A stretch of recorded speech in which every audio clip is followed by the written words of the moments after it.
You see what But it's not a, it's probably not a bad thing though to have a period of reflection. Like, I've been reflecting on what we've done, and it feels to me like it never even happened. That's like, for me, it's like it's done. There was that intense period of work.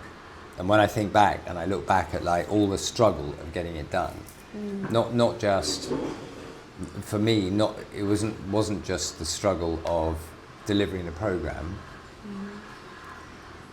It was a struggle of living in the community and seeing just how hard life is here, regardless of whether you've got money or not. Life in Tamale is difficult. So just constantly, you know, the internet going down in the office has been disappointing. The fact that I don't have any light in my house, the fact that I'm a soft Sulaminga and I can't spend the night here without a fan, let alone air conditioning. So that, you know, that presented its challenges in itself. I don't think I've ever been so tired in my life, but I also don't think I've ever been so happy in all my life with the way things have gone, the interaction with the children, and finding the fact that, you know, sat all those many, many miles away, trying to create something on the ground, sweating the small stuff, getting involved in your stuff without knowing who you were, what your capabilities were. So, and also not knowing whether the program was even appropriate or whatever. So, like when I first sat down and wrote the program, it was this long, wordy, you know, academic type program that was informed by my work with, you know, universities in America, particularly the USAID PEMS 7 bid, which was a very academic, research-led bid.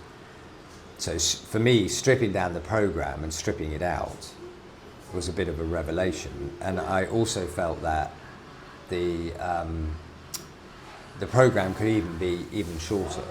Because actually one of the things, I'll let you speak in a minute, but actually one of the things I found was interesting is actually this is not rocket science. What I think we've created is something that is sustainable with very, very little money.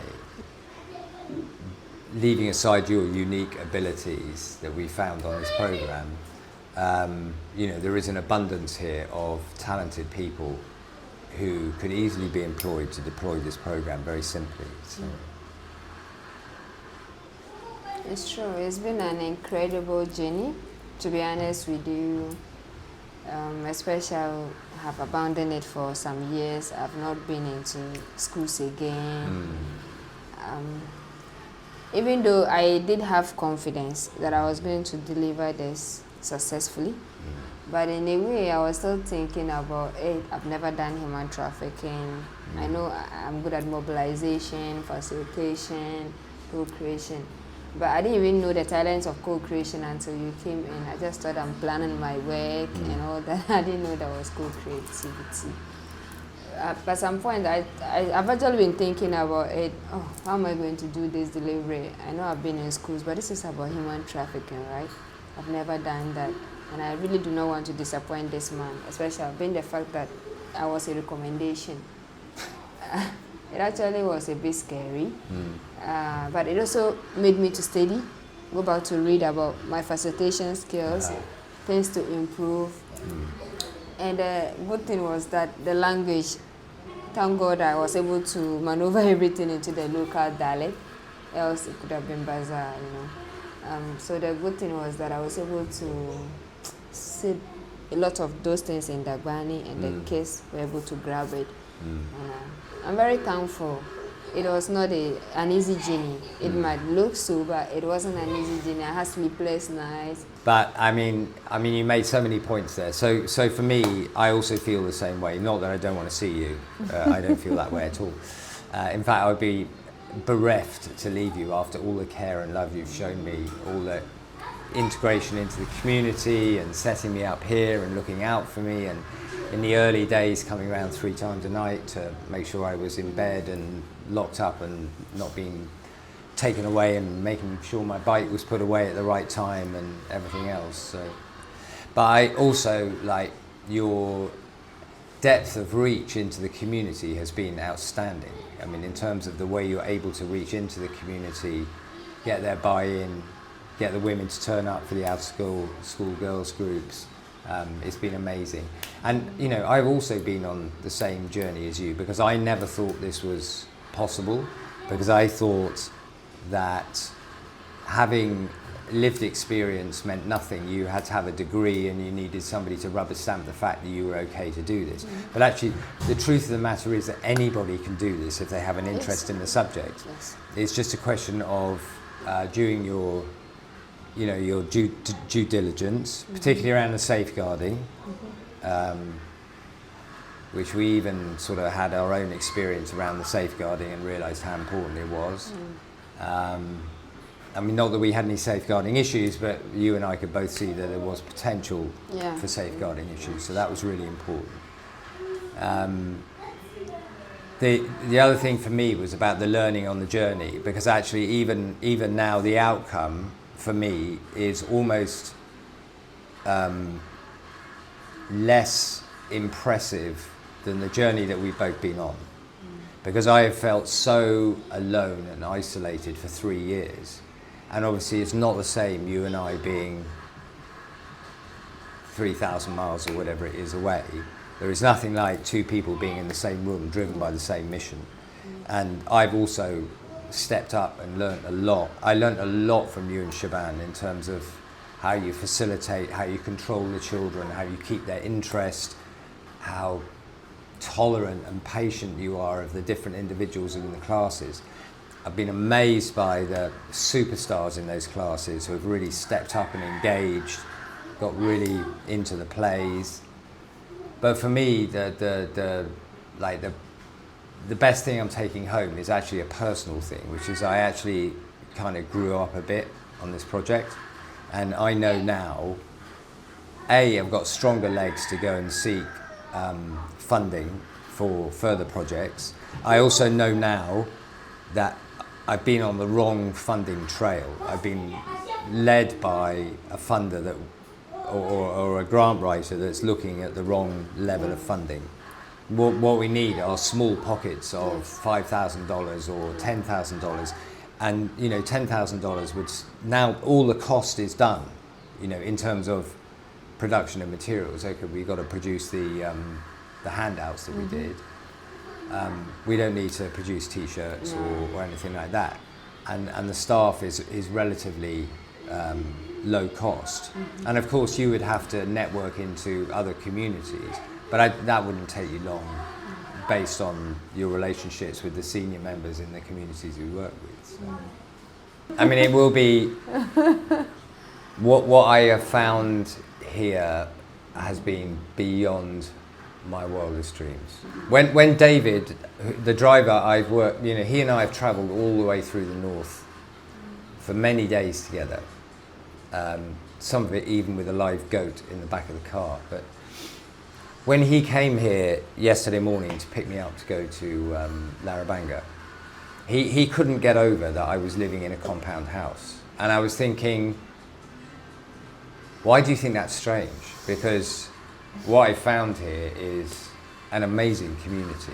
They're being very loving, very accepting, and, you know, again, beyond my wildest dreams. But it's also been super, super helpful in understanding the challenges. Yes. And just how easy it is to trick people here. Yes, and also it also helped a lot in our curriculum.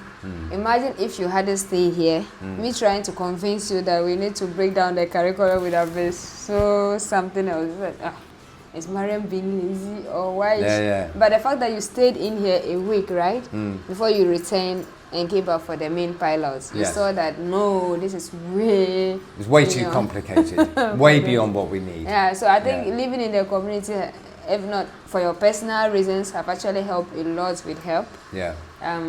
With you, the development, with the children, when we went into the pilots, no one was running around you again. Everyone had a taste of a white man. They've touched you before the main pilot, so no one was bothered.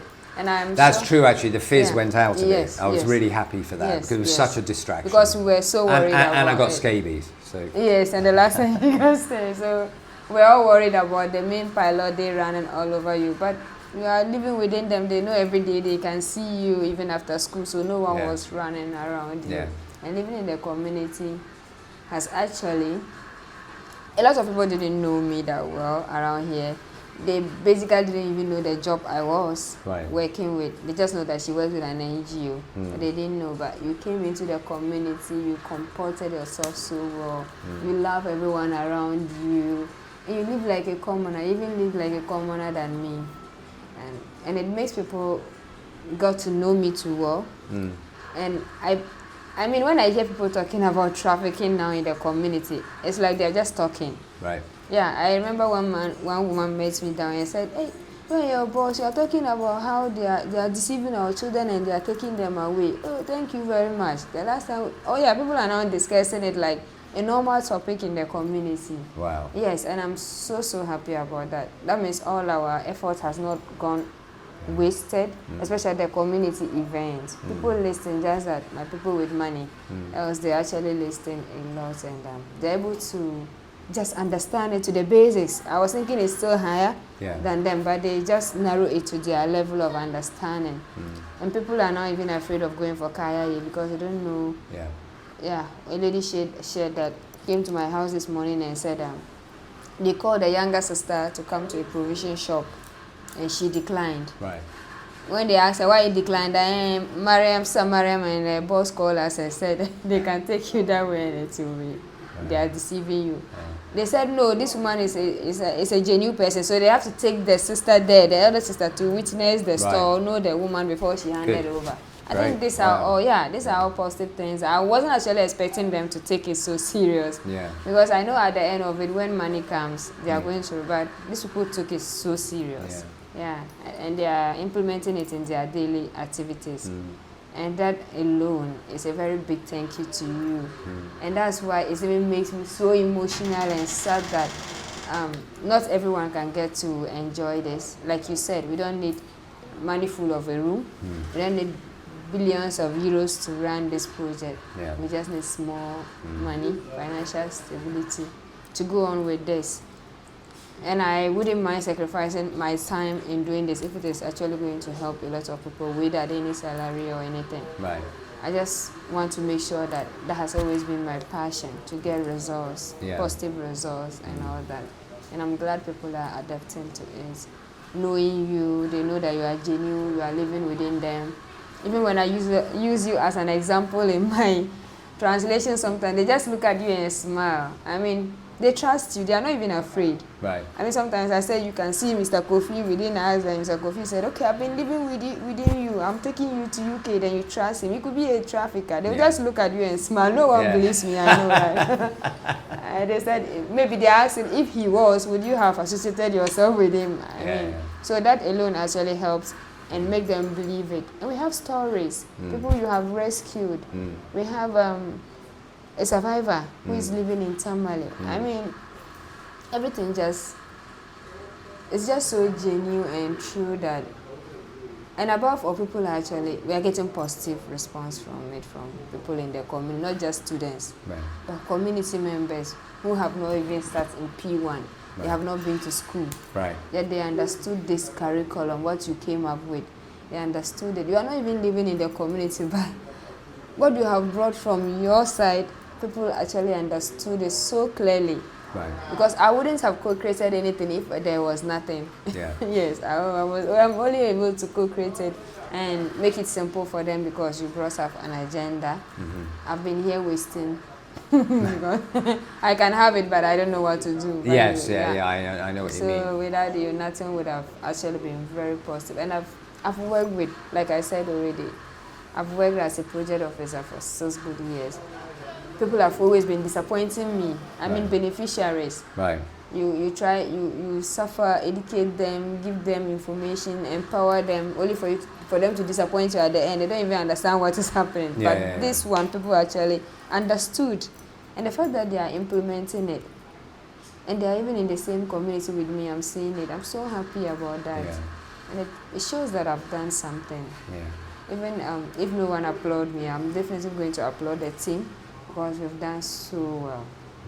And So the problem for me, and I think what you're expressing is also like, how do we package this into like a bite-sized package that a funder can see that we've actually done something? That's my frustration. Yes. Is that people have such a short attention span, and it takes a very enlightened funder to follow the story through. Yes. So what's incumbent, probably more on me than you, in fact definitely more on me than you, is to try and package this in a way so that within a 90-second soundbite you can condense everything Yes. that we've done. Because that's what it boils down to, Yes, because yes. all of this is worth nothing If we don't have if anything we're to not show. going forward to, I mean not nothing, but if we're not convincing a funder to invest in us to go forward, then it's just a vanity project, really. true. So. And we have actually, I know pilots takes a whole year. Yeah.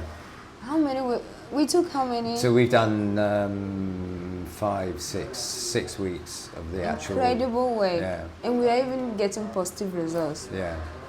I have run pilots and we take 1 year, 2 Yeah. years, Yeah, so yeah, much yeah. expenses, Yeah. having thousands of volunteers. Well, let's look at the positive side. The handouts I thought were exceptional. Very beautiful. Even if I say so myself, the way each 3 schools, when we gave them the handouts, the room was absolutely silent, with people, murmuring to themselves, reading it. Amazing. The plays were really good. I mean, really good. And having Daryl had his kids do their play to their community afterwards was like the apex of that. Yes. But actually the work was done in the classroom in front of their peers, and the way they had ad-libbed and clearly thought about what they were going to do. But I always believe that if you give children some responsibility, they take it and they run with it. Sure. I mean, not all children. I mean, the school was surprised as to how they have been able to do the drama.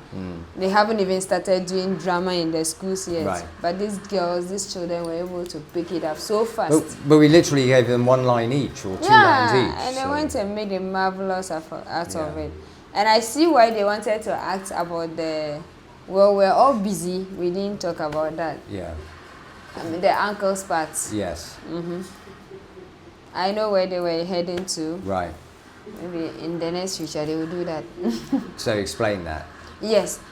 You know, around here, a lot of kids have been maltreated with their aunties and Right. all that. So I think they wanted to showcase it to the parents, Right. the community session, and tell them that if you are maltreating a child, Yes. social welfare or those who Yes. can take you on. Okay. That was why the girl was so keen that she wanted us for them to show the other drama. Right. But in all, they did so well.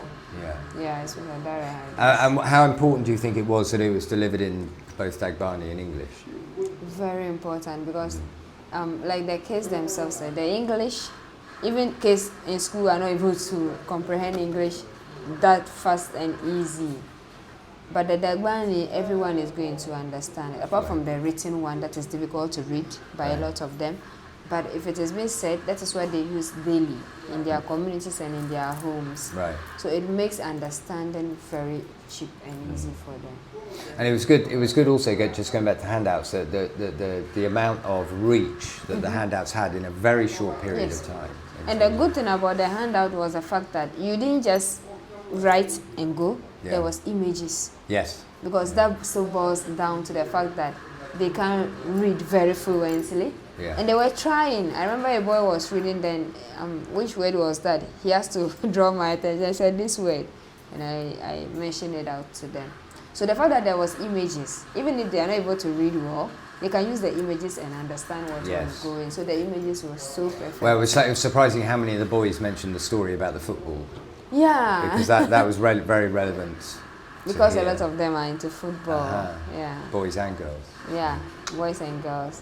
And that's the easiest place I believe they can traffic young children around here because everyone wants to play to the higher point.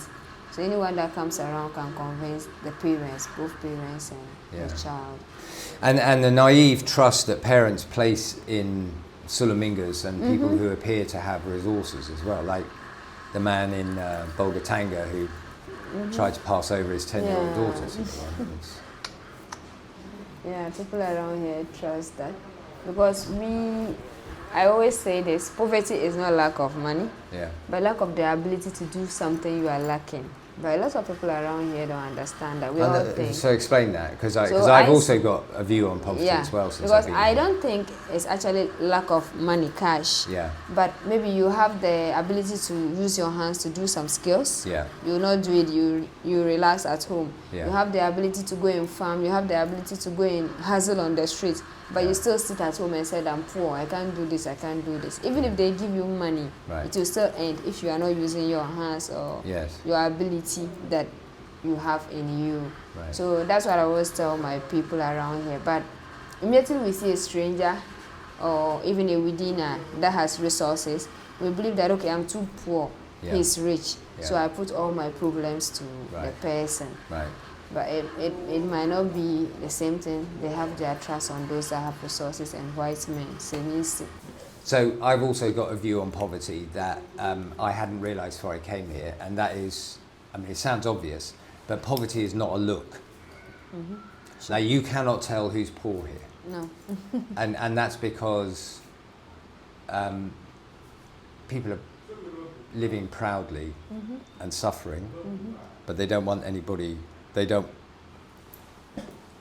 let that suffering get in the way of daily life being clean, having a routine, and it may be tough, and there may be some maltreatment to the children and starvation and whatever, but you only have to look at Sala and how incredible everybody looks. That, you know, even just in general life, you know, I'm struggling washing my jeans once a day because I'm filthy, partly because I spend so much time in the dirt on my knees, but especially when I'm videoing and stuff like that. But I mean, people are immaculate, and so when you show people the children and you show people like local life, there's sort of like a question mark in people's heads, like, how can you possibly be poor? I mean, even if you look at the struggles in your own life, where you have a toilet that's 50 meters away from your house, you know, you don't have water, you don't, like, we're all struggling to find water. Mr. David, the driver, yesterday told me he goes for water 4 times a day with the yellow cans. So poverty is not a look. Yeah, sure. But the problem is that people are judging poverty by what they look like. Yes. Yeah. So there's no children with flies. I haven't seen one child with flies in his eyes here, you know, that would hook in a donor, for example. But what I do see, shockingly, I think, and you talked about it, which was that last session at St. Paul's. Yes. The amount of straight, shall we call it sexual abuse, where children are signing on to social media and within minutes it's bam, bam, bam, bam, bam, dick pic, inappropriate pictures, requests for pictures, and the way those children talked about the precise trafficking factors that we're talking about. You know, when you ask them, well, if you don't know that person from Oman or Lithuania, why are you accepting a friend? Oh, there's just the smallest opportunity that he might counsel me, he might pay for my education, he might be a boyfriend, he might be a husband, he might just be able to help me. Yeah. He might just be I'm lonely, you know. So especially that loneliness was the one that shocked me, because I can relate to that in my own life. But if you imagine the pressure here, where, you know, maybe you've gone to school with no food that day, or maybe you were kept at home to work in the house all day. You know, loneliness is a driving factor of making you vulnerable.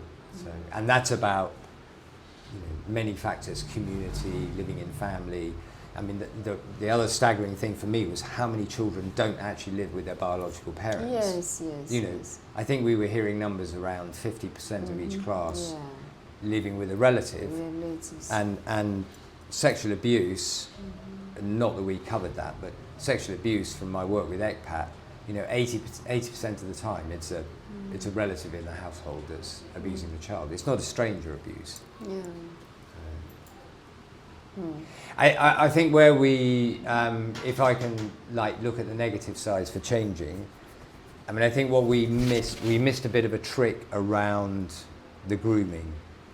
Yes. Which I think the woman at Bagga Bagga, teacher patron at Dagbani mentioned. And I can see that now. Yeah.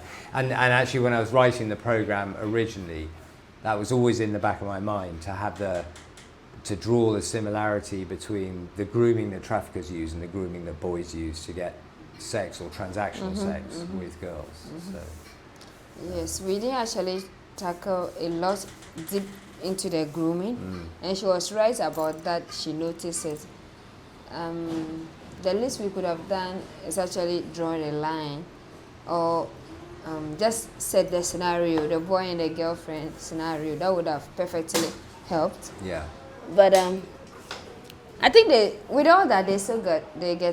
They get it. Yeah. I just think it could have been slightly bigger, because when I was doing focus groups back in 2023, I did 10 focus groups, and I would say it was almost a focus group, but dressed up as a education session for the children.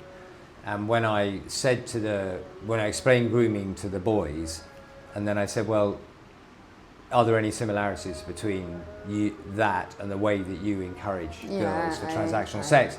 And the kind of light went on, and they were sort of slightly sheepish, and the girls were laughing because they knew exactly what was going on. Yeah, I remember. And I even remember you asked if they would buy pure water from a younger. Yeah, I totally remember that during our focus groups. Yeah, so I asked them if forced child labour was a common practice in Ghana. I say no. Well, where do you buy your pure water from? Oh, well, during school I go out and I get it from an 8-year-old kid who's carrying it on his head. So, I mean, that may be false child labour, or it may just be child labour, but the point is Ghanaians, it's part of Ghanaian life, and it's a societal change that needs to happen. I think the other thing that struck me about Ghana now, even though I see it statistically, is just how big the youth population is in Ghana. I mean, you really do have a fat section of people tapering off to older people. So again, which is more pressure on trafficking, especially in the northern region, which I love. But as the climate change, people are coming in from the villages to live in Tamale, and Tamale is expanding at a rate of knots. Tamale is becoming something else. One thing I forgot that has been the highlight of my time here is working in an Islamic community. I have really enjoyed that. I mean, I can't even describe why it's a joy, but I've enjoyed it. I mean, Ramadan has been difficult, there's no question about it. I mean, Tamale has got angrier and angrier during March. And I was so relieved this morning when I came out and I saw Salma's mother putting a food stall out again. Like, life is getting back to normal again. But there is something about, I think it's because I've always been a bit of a crusader for women. I've always worked with female victims, and I've always tried to elevate women in whatever capacity I'm working, whether it's a photographer or whether it's talking to a sex trafficking survivor. There is something about working in this community where it's very obvious that the women don't enjoy the same rights as the men. And that is not a criticism of Islam in any way at all, but it makes me feel more enthusiastic to keep them safe, because in their struggle, they're vulnerable. And because of the way that family life is set up here, the fact that people don't live with their biological parents, the fact that men take many, many wives, and therefore there is obviously neglect because nobody has that much attention, that you can give the same attention to 3 wives as you give to 1 wife. You can't give the same amount of attention to 15 children as you can to 5 children. So this is like, for me, Tamale here and the north is like just fertile ground for the work that we're seeking to do. Yes. And also, sorry, I don't mean to interrupt, but also just seeing the young women find their voices even with a man present, a Sulaminga present, Yeah. and we've been very careful to keep the men away from what we're doing, Mm-hmm. purely because we don't want the women to be silenced and looking down at the floor. But I think, like, the way that I've heard children, young women, particularly the young women, articulate themselves has been really impressive. Yes. Yeah, Yes, because I was worried it was going to go the same way as when we did the focus group with the video. Oh yeah. Our face. Yeah, where nobody said anything, and I went away from that thinking, this is It's just just a waste of time. resources and Yeah. time. But this, maybe we just went to the wrong community. yeah, I'm maybe, just and it was saying too hot, and we had the wrong that. snacks. Yeah, we Yeah. have the wrong people. I mean- and also, the fact that they knew each other, no one wanted to talk. Right. Yes. Okay. Yeah. So that was how I believe they are from the same community, which is very small. Yeah. They are from a village. Yeah. They all know each other. Mm. After their madam, whom we shall drive away, Yeah. was also present. Yes, that's true. But yeah. and Tamale is a bit enlightening than that place. Yeah. Tamale here, no one cares. What was the name of the community we were in? Tamale. Dimala, that's right. Yeah. Tamale around here, no one cares. Yeah. If I say something, then you pick it on, I look for you. Mm. We understand each other. But that place, we still have a lot of values running around Yeah. there. And if you say something, it might ruin your marriage. Yes. Yeah. So people Yeah, are yeah. just careful around there. Yeah, I didn't get that before, before we went. But Tamale here is an open community. Everyone, we are all renting. Yeah, No one knows that's each right. other. Yeah. But Including they me. are- yes, including you. But they are more like family members. Yeah. A house, a house, a house. Uh-huh. Your husband will go and tell the one husband. Your wife will go and tell another. One. That's By right, the time you yeah. see, everything is spread. Yeah. So I think what we can do with them is just give them education, Yeah. but not ask them to speak out. Yes. Already they don't have the voices to. Yeah. So forcing them to speak out will mean losing the little freedom maybe they think they are having. Yes. So they will not speak out. Mm. But I actually wish we could give them education, the villages. That I think that the thing here is, it's made me realise how easy it is to roll HEP out networks here. Mm-hmm. There are so many small NGOs, badly funded, badly focused, Yeah. but what they have, regardless of that, is they have community. Mm-hmm. And like in the same way as you've networked your communities Mm-hmm. where you've had to dust off some of your relationships, Mm-hmm. Yes. but you're very impressively deeply networked in the communities we've served.